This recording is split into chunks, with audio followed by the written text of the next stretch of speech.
Welcome to Great Points, financial insights for improving your relationship with money.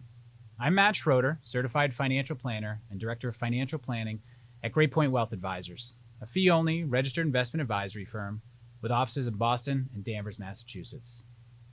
I'm joined today with my guest, Brandon Parker, another advisor here at Great Point Wealth Advisors. Welcome, Brandon. Hi, Matt. Thanks for coming back. If you watched this episode last month, the goal of these episodes is to give some financial tips or tidbits for newer investors, newer planners, and kind of with that monthly tip, making it part of your regular habit around improving your overall relationship with money. And if you tuned in last month, we talked about your credit report, which essentially is the foundation of your financial lending ability, kind of a history of everything you've ever borrowed and paid for.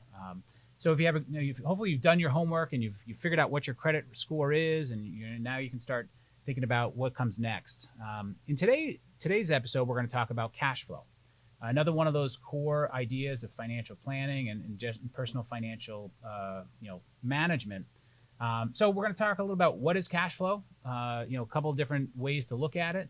And then more importantly, how you can interpret your own personal cash flow and how you can start making decisions about what's coming ahead for 2023, as well as maybe for the longer term. So let's start at a very high level. What is cash flow? Cash flow is basically everything that you make minus everything that you spend. So if you have, $1,000 comes into your bank account each month, and at the end of the month, you've spent $900, you should have $100 left in your checking account. That's your net cash flow. Now, some people, they have $1,000 come in, but they spend $1,100. So their checking account may show zero, and then they have a credit card balance, or they owe somebody else $100. In that situation, you have a negative cash flow. Ideally, if you're trying to make steps ahead, we want to focus on how do we get to having a positive cash flow, and then what to do with that excess $100 or so each month. If you're making a little more money, maybe that excess is bigger. But that's really what we want to talk about today. And, kind of to start with, I've been doing financial planning for over 20 years, and I've had this conversation countless times. And it sounds something like this. We make, depending on if you're sharing your finances with a significant other or partner, is we make good money, but we don't know where it all goes. So, whether good money means making $80,000 a year or $200,000 a year, that's for each individual person's spending habits. But a lot of people think they make money, but then they don't exactly know where it goes. So today's exercises are going to maybe help you identify where that money's going. The other thing we hear is, one of the first questions in, data gathering is, well, what's your salary or what do you make? And some people, they'll say, well, I make X. And let's say X is, $80,000 a year. And then the second question is, okay, well, how much of that do you spend? What's your monthly budget? How much do you need to run your household? And you'll say, oh, well, I only spend a little bit of it. I spend maybe $4,000 a month. So if somebody is making $80,000 and only spending $48,000, they should have $32,000 left over somewhere. But that's not always the case. And so that's the difference between your gross income and your net income. And we're going to walk through kind of what those things are and how to identify them. As we move forward. So, I've been self-employed, more or less for the last 15 years. So when you're self-employed, you don't necessarily, take a regular paycheck. You're not doing the same type of account payroll deductions and everything like that. So, Brandon, you've been in the workforce with a regular paycheck a little more recently than I am. When it comes to gross versus net, what can you tell the listeners about what to look out for or how it works? Yeah, it's funny. You get your first paycheck and you look at, all right, there's the number. Multiply that by 26 paychecks a year, and that's your annual salary. And then you start to look at, all right, how much of that am I actually going to take home? So that was one of my learnings from kind of going through this exercise. And how do we account for, some of those things like taxes that get deducted. Social Security, FICA, that kind of stuff gets deducted as well. And then, if you're doing any savings towards 401k or anything, kind of pre-tax, that also gets deducted. So then you end up with this number that, it's probably significantly less than your original percentage. I always kind of looked for like 65 to 70% of gross pay would eventually be net pay that you get cash. So when you're thinking of expenses, you really have to be managing on that number. since anything else, you're going to be going into the cash flow negative for that period. Yeah, I think it's important to understand that a lot of times I'll ask questions, say, "What do you make?" And people say, "Well, I make $6,000 a month."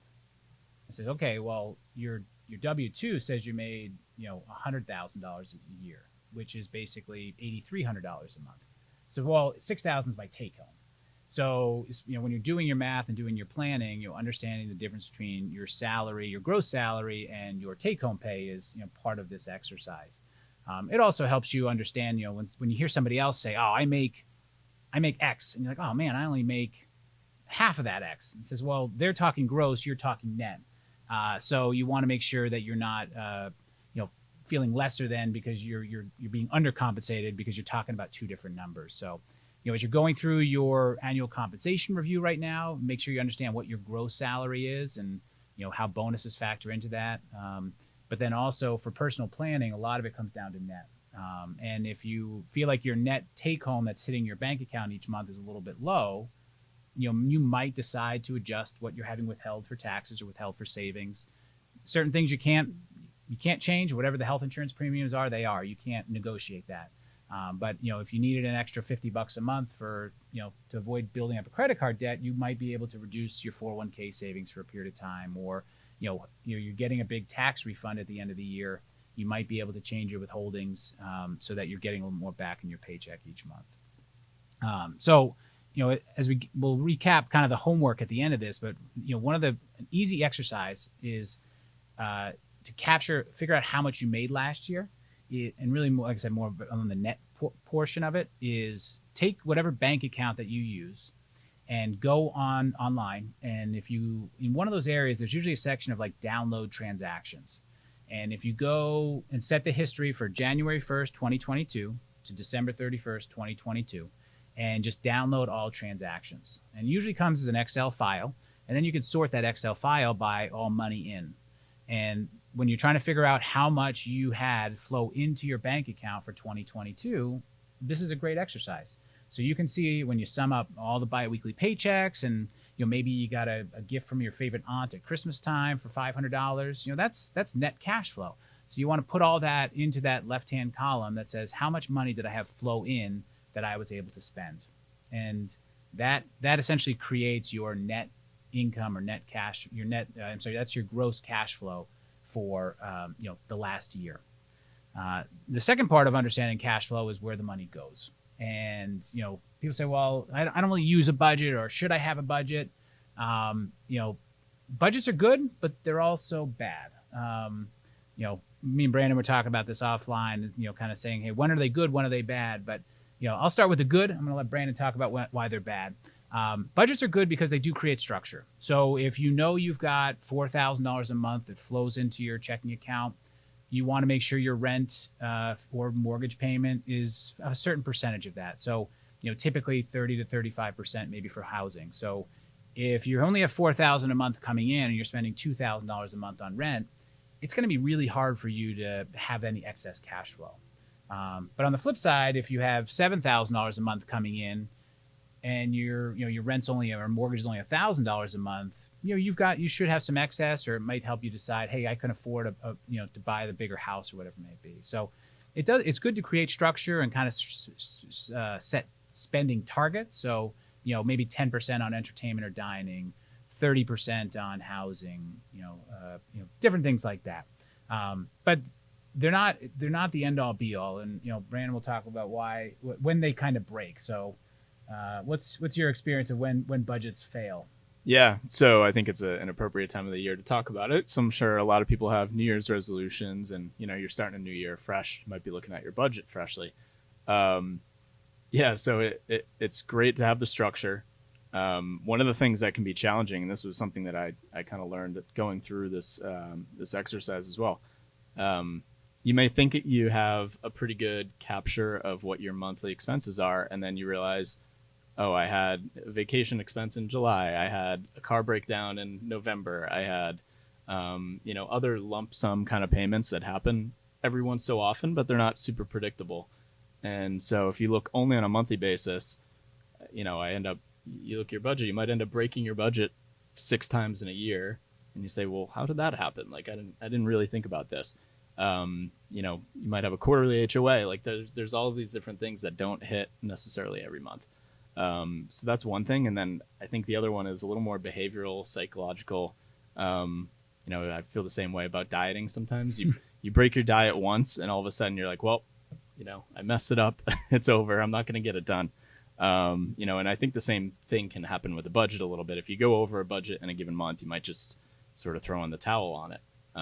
Versus, you know, building in some flexibility is something that, you know, could potentially help a lot of people where you say, all right, there might be a flex fund for each month. That might be, it might be a car fund. It might be whatever. So accounting for those types of things where you have a little bit of built-in flexibility can help you with that, I think.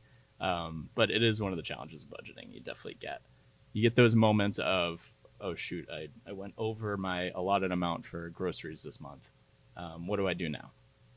Yeah, and I think a good, you know, kind of general practice would be if you're kind of designing a budget for yourself, you know, maybe design, you know, earmark 80% of your monthly cash flow. So if you like, once again, I'm going to keep using the number $4,000 because it's simple. But you know, when you do all the lines of your budget, you know, maybe make sure that they total up to 3,200, 3,300, 3,400. So that extra $500 or $600, it's not money that you can go blow because you know you're going to have these unexpected expenses. So hopefully that extra $500 or $600 will build up somewhere in a savings account so that when the wedding comes or the car breaks down or, you know, unexpected dental work happens, you've got that extra money to pull from and not have to rely on, you know, putting it on a credit card or, you know, paying it off over the next 10 years. So, you know, when you're thinking about cash flow, like I said, a lot of these are, you know, just habits. And if you've never done this before, you're not going to be an expert on it day one. And if you can, you know, even design a partial budget this year, it'd be better than having nothing. And you know, so you know, like I said, it's about building these habits that over time you can start to feel like you have a lot more confidence and control of the finances. And you know, if you write a budget, you know, a simple homework exercise is maybe every quarter, just review your budget and see if there's any numbers that you kind of put in there as a guesstimates. But hey, you know, I'm getting more accurate at this. I can tweak this a little bit. I need to, you know, a lot for a little bit more money in these areas. So, you know, so when you look at your budget, so now we have a good idea of what money comes in on an annual basis. So you know what your cash flow is between salaries, bonuses, gifts, that type of stuff. You have a good idea of what you think you spend from a budget, and it should flow down to what's called net cash flow. So if you think you have, you know, $4,000 a month come in, which is $48,000 a year, and you've done all your math and you have $40,000 going out over the year, you should have $8,000 somewhere that should be being saved. And as I mentioned at the beginning, that's not always the case. So, you know, we want to talk a little bit before we jump into the final homework exercise is, you know, the importance of capturing some of those excess dollars. So, and let's say, you know, we'll use it, you know, from two sides. One, you owe somebody money and you have a fixed payment, but you're allowed to pay a little bit more. So fundamentally, if you pay your debts a little bit quicker, you pay a little bit less interest. So that's the motivation to pay off those debts a little bit faster. On the flip side is saving. So if you save more, this might come as a shocker, but if you save more money, you'll have more money later in life. It's just the way the math works. So let's take a realistic example. Let's say you have a $25,000 student loan that's kind of been hanging over your head. And once we get out of this period where you have to start paying back your student loans, there's a 7% interest rate on that loan, and you have 10 years left on that loan. So if you do the math, it says, okay, my monthly payment is going to be about $300 a month. So if I pay the $300 a month for the next 10 years, I'll have that debt paid off. And what that works out to an interest paid out over those 10 years is roughly about $9,800 in interest. So over the course of time, you borrowed $25,000, you're going to pay back about $35,000, and you got an education out of it, hopefully. So let's say now you're looking at your budget and you say, I've got an extra $100 a month. Should I pay that against this loan? Or what would happen if I paid an extra $100 on my student loan? So instead of paying $300 a month, we're going to pay $400 a month. And what that's going to mean is over the course of time, you're going to pay your loan off about 3.5 years early. So you're going to pay the loan off in about 6.5 years because you're chipping away at the principal a little bit quicker, which means you're paying less interest along the way. And in dollars and cents, that would work out to about $3,700 of interest saved by paying that loan off. So when you think about it, well, if it's only $100, should I pay some extra? Should I not? The short answer is if you think you can do it without missing it, yeah, why not? Throw an extra $100. If after 6 months of doing it, you realize, it's putting a little bit of a strain on other things, or I didn't budget for this vacation I wanted to take, you can always stop it. But just try it. Try putting an extra 50, putting an extra 100, especially when your interest rates on those loans might be, 5, 6, 7, 8, 9%. Where it gets a little bit tricky is if the loan or the student loan is only at 3%. So at 3%, even though you could pay an extra $100, would you be better off taking that extra $100 and putting it into savings as opposed to paying down that debt more quickly? And that's, I've recorded some past episodes on that, so you can look back in the library about, paying debt off versus saving. But if you have an extra 100 and you think you won't miss it, you might as well throw it against a debt, just so you can watch the total interest that you pay go down. On the flip side, you have an extra 100, or maybe let's say you don't have any debts, or you have no student loans. You're just fortunate enough to either haven't paid them off, or you don't have any right now, and you've got some excess cash flow, and you're thinking, well, I could save it, or I could go to another concert this summer. What should I do? So, Brandon, talk a little bit about, if I just put an extra $100 away, what does that really mean to me? Yeah, it's there's a great rule that I kind of discovered in some of my reading on, on the internet and on different blogs and whatnot. But the idea is, with small expenses, it might not feel like it's a big deal, but especially when you start thinking of recurring expenses or recurring costs, they can add up to something significant. So even as little as, $100 a month, if you multiply that by 173, you would get what that is worth in 10 years with 7% interest. So kind of the idea of time value money, you could invest that $100 instead of spending it. So the rule of 173 is the idea with that. So in the case of $100 times 173, we're talking about a pretty significant amount of money. So it's one of those things where it may feel like a small number. Your $10 a month, whatever, that's not a whole lot. You're talking $1,700 at the end of 10 years. But $100, that's $17,000 in 10 years. And, over 20 or more, that's even going to be a much bigger number. So when you start to think about some of those, it feels like a really small decision, but if you can build it into a habit and you can turn it into something that, that $10 or $100 is working for you every month, it really adds up. Like that's where you can start to make some long-term savings. Yeah, and you talk to younger investors, and maybe they were fortunate enough to get a gift, or they had some stock left over. Maybe they put away a few $1,000s, and they've got let's say $5,000 or $10,000, and they're so worried about what to invest that $5,000 or $10,000 in. Should I buy Tesla? Should I buy Bitcoin? Should I just put it in the bank? Should I buy a CD? And the fact is, if you're 25, that $5,000 will grow over time, but your greatest asset is your ability to earn an income. And if you don't save more money, you're never going to be able to achieve the things you want to later in life. So, most people will spend 80% of their time worried about what to invest that $5,000 in, and almost zero time on how to save an extra $100 a month. But the latter is so much more valuable to your long-term financial success. And so we talk about, the idea of just starting saving whenever where's that opportunity. And it doesn't have to be a huge amount. It could be a $50, $100, $200. Because the other greatest asset that you have is time. And people underestimate how important that time is. And that's the one thing we can't get back. So if you're 22 and you're going to start saving, that's great. Talk to anybody who's 32 that has not started saving, and they'll probably tell you start as early as possible, because you can't get that time back. Because if we take that same rule of 173, so that's $100 a month over 10 years. So basically you're going to save about $12,000 of your own money to have $17,000 at the end. So you're getting some interest along the way. But if you take that same exercise and do it for the next 30 years, that $100 a month saved at 7% for the next 30 years is worth $121,000. And that's about $36,000 of your own money saved. The other 80 some odd $1,000 is interest generated over time. So, we really can't get back time. So if we can impart on anything, if you can look at your expenses and maybe carve out one thing a year, save a few extra bucks a month, the earlier you start, the better. And just, to reiterate that, I ran a little bit different. So if you have 30 years, 7% is an okay rate of return, but if you take what the stock market has generated over the last 30 years, it's closer to 9%.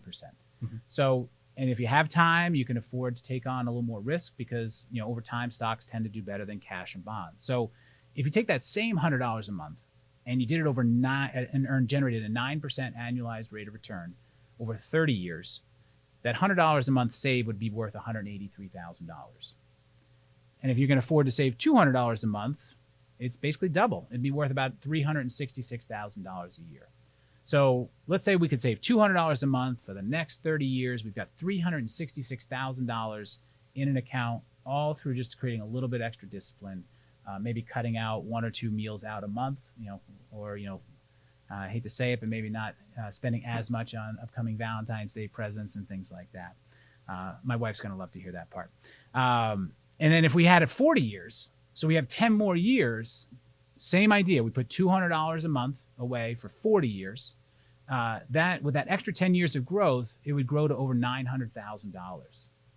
And you say, well, how does saving just an extra 10 more years? So I'm only adding $24,000 more of my own money in those last 10 years. How is it that my money is growing to almost 3 times? And it's because all of that money you save from day one is now compounding interest for 35, 40 years. And that is just the miracle of compounding interest. Read anything by Warren Buffett. Any long-term investor, they'll tell you that, you just can't make up for time. So obviously we've talked a little bit about savings. The question is, how do I do this? What should I do next? And, part of these exercises is to give you tangible action steps that you can take each month that won't feel like a lot of work. So similar to your cash flow, we talked about where to find your income.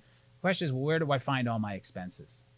And it's simple. Most of people spend everything on a debit card or a credit card, and sometimes you take cash out of the ATM. So same idea, go to your credit card company, the website, and usually there's either an annual report that comes out at the end of January, or you can just sort all transactions from 2022. So set the date range, January 1st, 2022 to December 31st, 2022, and download all transactions. And you basically then you just look at where all the money got spent, and it'll give you a total sum of where all that money went. And if you have 3 credit cards, do it for all credit cards and try to create like a master spreadsheet. And then go to your bank, and every time you wrote a check, so same idea, your bank transactions will tell you all the checks you wrote and all the anytime you went to the ATM machine. So you put all that in, and that's all the money that went out on an annual basis. And most of them, they give you the category. So, hey, it was spent on healthcare, or it was spent on automotive. So you can start to group these expenses. And, so take 5 or 10 minutes, find all the numbers, and then take another 15 or 20 minutes and say, okay, well, which of these expenses cannot be reduced? So if you have a monthly car payment, you can't bargain with them. You got to pay them what they're telling you to pay. But then there's some expenses that you might be able to cut back on.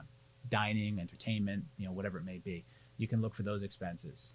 But then you also want to be anticipating, well, things have been costing more lately, inflation's happening, or I'm changing jobs, or I'm moving. What might cost more in the upcoming year? So you're planning both for opportunities, but also for possible challenges. So me and Brandon did the homework ahead of time, and I thought it'd be interesting to get 2 different perspectives. So, with a family of 5, things cost a lot more money than, for a newer investor or newer saver. But, Brandon, when you went through the homework, what were some of your takeaways without giving away anything too specific? Yeah, it's when you start to look at some of the categories that you spend on, it can be a little bit eye-opening at times. I've tracked this for a pretty long time personally, but for me, it's always food expenses, both, buying from a grocery store and also going out to meals and stuff like that, with significant other, all that stuff. So definitely adds up. It's one of those things where I just kind of try to keep an eye on it, because every once in a while you look at it and you're like, oh man, I can't believe I spent that much this month. So that was definitely one that I see. The other one is starting to think ahead, as you mentioned, to the coming year. Like, so we have a wedding that we're planning for. That's a big expense coming down the road. So even though it's not hitting my budget yet, every time I see my budget getting a little tight, I'm like, all right, we're going to make sure we carve out enough savings here to cover that. Yeah. Yeah. On the flip side, ours was, you know, if I had ever spent $2,000 on a credit card when I was 22, I would have like been screaming at myself. And now, when 20 years goes by, and you've got kids doing a lot of different activities, I would love to only spend $2,000 on a credit card. But we noticed that 50, I was just doing a quick breakdown, and 15% of my annual budget is groceries or other food, BJ's, Whole Foods, things like that. That I should really say Market Basket, because that's where most of the money goes. But people need to eat, and those things get expensive. And then all groceries are costing more. So if I were to look back last year, my groceries might have only been 12%, but now it's a bigger chunk because things are costing a little bit more.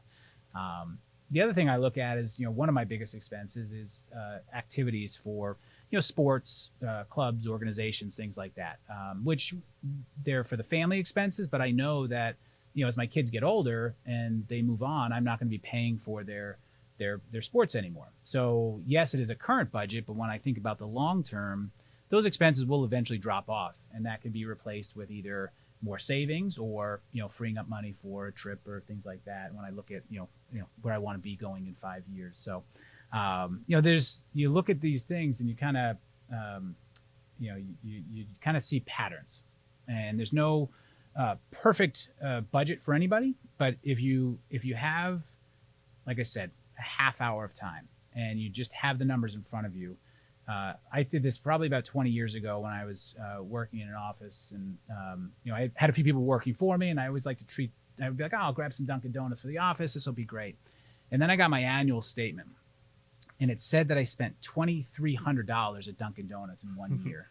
And I immediately said, okay, I like being nice to these people, but I can't spend $2,300 at Dunkin' Donuts. So I was able to cut that back to, by at least $1,000 the next year. And so, I didn't necessarily, you have to enjoy yourself. You have to spend money on things that you need to spend money on. But, just having a little bit of awareness might help you carve out a few extra dollars. And, there's an old adage, especially when you're self-employed, or is the idea of kind of pay yourself first. And this same principle applies to your budgeting. Paying yourself first is basically savings or reducing key debts. So before you, kind of splurge on the summer vacation, just make sure you've carved off a little bit of money for yourself.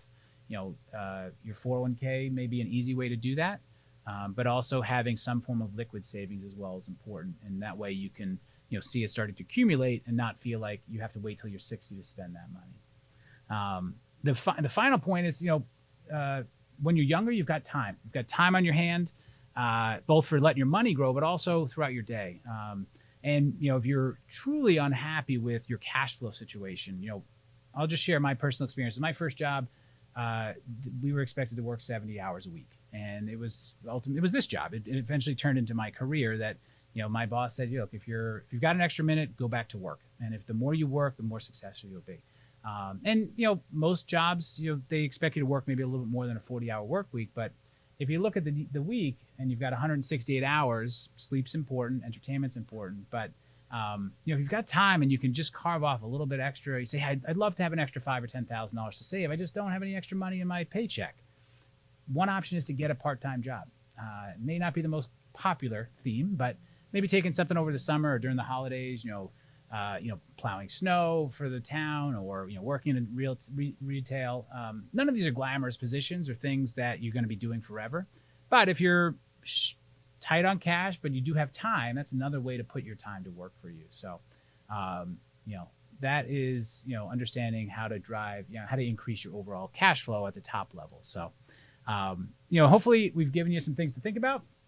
Definitely two homework assignments. One, download all the income that came into your accounts, and then download all the money that went out of your accounts, and spend a half hour, looking for trends. And if you have someone you share these decisions with, do it together. If you have a few friends that you're comfortable talking about this, grab a cup of coffee, a bottle of wine, and just say, hey, what was your big expense? Or, oh, what was your big money suck?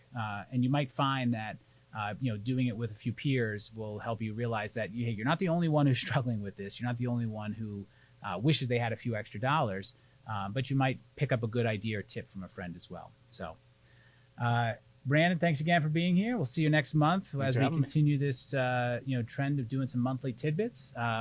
Next month, we're going to talk a little bit about your tax planning and making sure that as you get your W-2s and you're starting to think about your taxes, what that means for newer investors and some ideas around tax planning.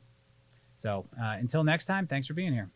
Now, I hope you can apply some of what you heard today to improve your relationship with money. And thanks again for listening.